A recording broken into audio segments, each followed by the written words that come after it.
Nick, good to see you. Today we are talking through the four expenses that retirees almost always underestimate. It's difficult to determine what we'll need to live on in retirement, but it is incredibly important to nail down known expenses so that we can build an income plan around them. Yeah. Number one cost that we almost always underestimate is healthcare. Medicare doesn't cover everything, and long-term care can be incredibly expensive if you don't have insurance. And I think that's where a lot of people have gotten this mixed up is they think Medicare covers everything. Maybe they've heard it on TV or whatever it is. And that's just not the case. As a matter of fact, I got a report here from Fidelity, and it piggybacks into what we're talking about here.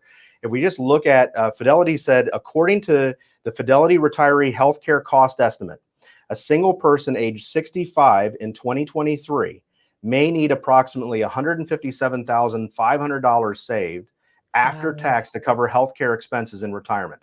Yeah. An average retired couple at age 65 in 2023 may need approximately $315,000 saved to Wow. pay for those things. And that doesn't even cover long-term care costs. Right. So, but what's that $315,000 cover? This is the other thing that you had up there.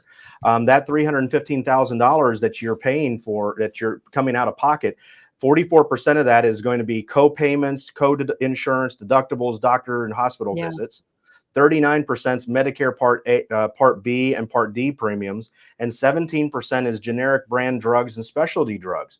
So that's where that $315,000 is going. But you can see from this, none of it actually is saying anything about long-term care.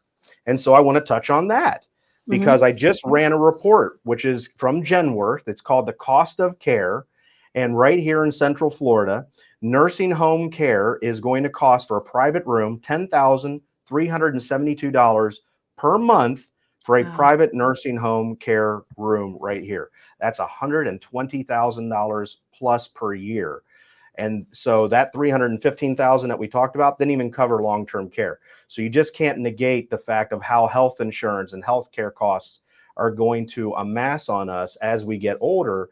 And the thing is we are staying longer, we are staying older longer. And so thereby that's a more added expense. You know, when you were 65 years old years ago and the average age of life was 70, that's 5 years. But now between 65, you live to 95, which is not uncommon. That's 30 years. What's the probability that you're not going to have a long-term care or healthcare expense? It's going to be out there. And so you got to make sure that you're planning for it. 7 out of 10 people will need long-term care at some point. You're right, Nick. Scary All right, statistic, number right? 2. Sorry? Scary statistic. No, I At know, right. We have to 70%. plan for that Yeah, statistic. nuts. Exactly. Yeah. All right, number 2, housing. Even if you own your own home outright, of course, you will still have expenses. Oh, well, so I just got a thing here.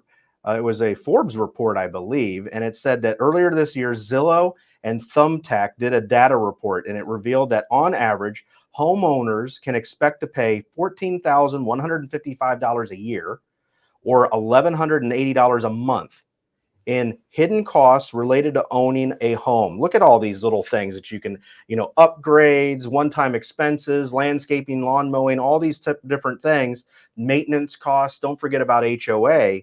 And so here you own your home outright. You're like, hey, I'm debt free. Yay. Well, but you have all these extra expenses. $14,155 is the average per year.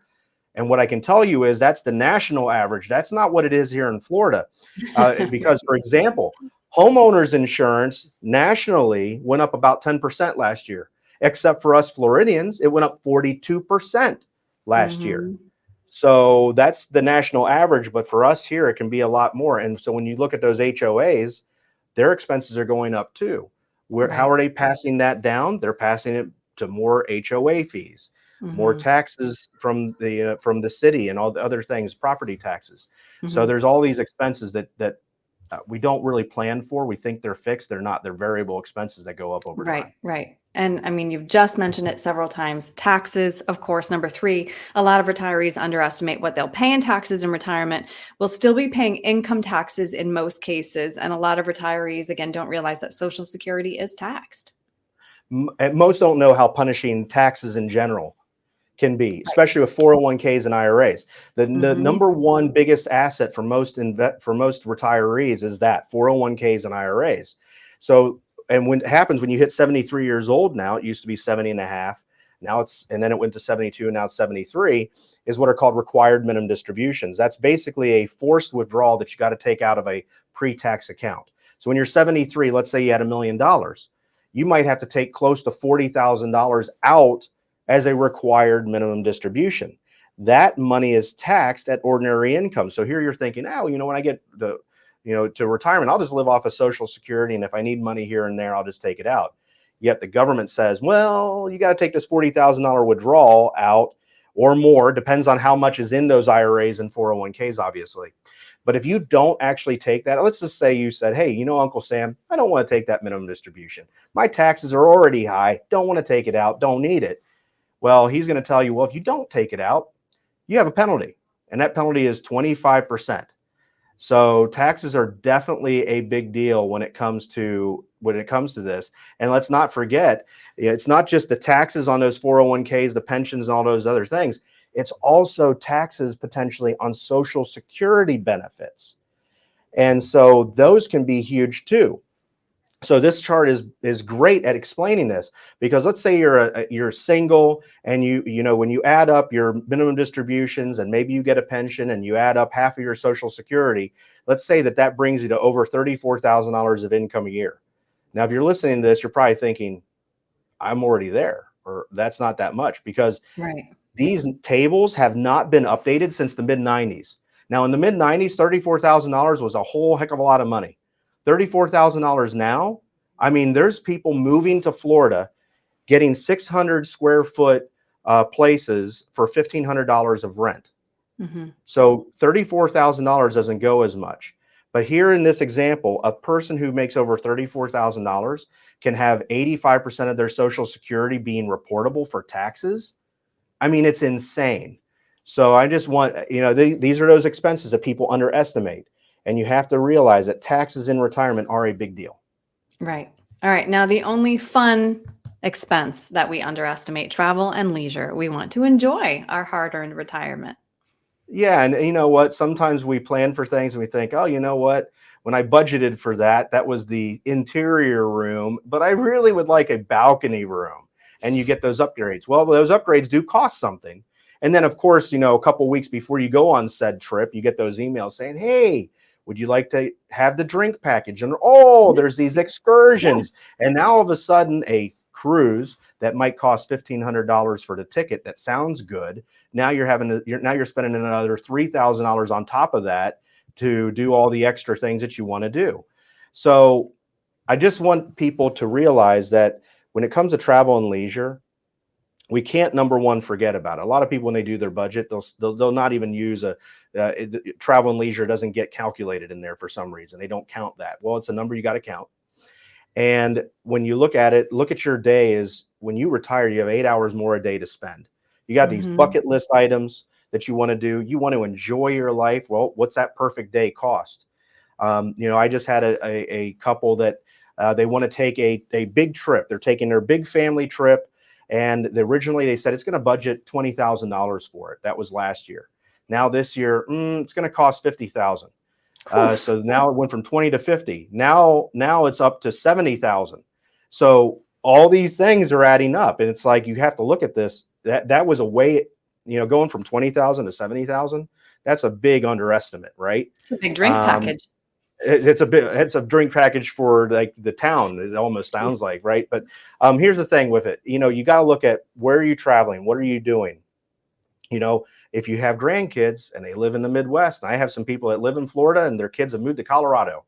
Well, you can't just drive down the street to visit your grandkids. Right. And so that's going to cost you to travel out there and to rent a car and to do all that stuff. So don't underestimate those expenses. Whatever you think it's going to be, add 20%. Right. So beyond that then, Nick, what are some tips to avoid these kind of surprise expenses? Well, create a lifestyle budget. I kind of hit on it a little bit. You don't just want to have a lifestyle budget and you say, well, I only calculated in my homeowner's insurance and my health insurance and my phone. That's part of it. But what does those other lifestyle things cost? Like eating out, going out with friends, doing different things that you want to do. Another thing, start saving early. And that can be in a couple things. If you have a 401k with matching, max out that 401k. Try and get as much of that match as you can. And if you can, look at your 401k and look to see if there's a Roth option inside that 401k so you can start saving tax-free wealth. So the more that you have saved up, the better it is. So saving up some tax-free wealth is going to help you with that tax component that I talked about. Mhm. When we talked about health insurance, well, the answer to that is start saving in an HSA, a health savings account, because now you can start building up money. You get a tax deduction now.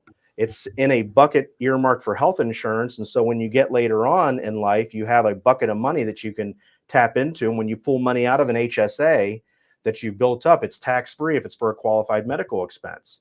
So look at all those things. Another thing too, look at increasing expenses, increasing income, so to speak.